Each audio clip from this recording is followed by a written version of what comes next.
van den Hoeven. I'm responsible for the youth work in Holland, youth coach, and I'm training youth workers, coach youth workers, and we have a course of discipleship with youth workers. Discipleship, I think it's a forgotten thing in many churches, also with youth workers. Discipleship is to learn from Christ and from each other on a very practical way, but with the Bible, but also with the practice where you're living. We ask us two questions in discipleship.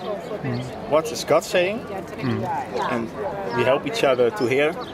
And the next question is, so what is God saying? What do you do with it? And then we make ideas, a plan, and we act. And the next time we ask, how do you act?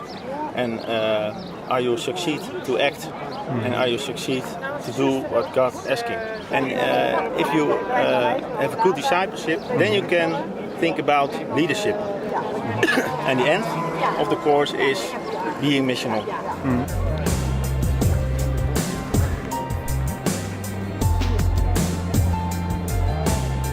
One thing forgotten about discipleship. I think one thing we've forgotten is accountability. Yeah. It's always free. We are scared to speak to each other. Why are you doing as you're doing? We ask. Sometimes we ask, but we forget to ask back.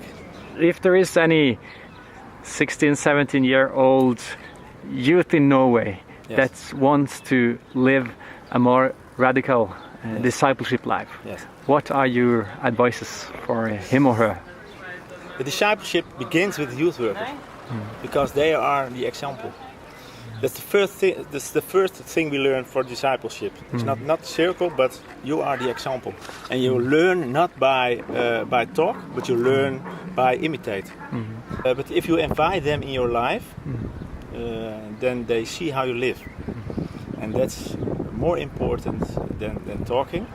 So being an example for your youth, that's the first thing to do, and Jesus does it with his disciples. He was an example. He invited them in his life, and they see how he lives, and then he talks, and then they see what he is saying, he's doing, and then they are learning, and they get to then they were followers and disciples.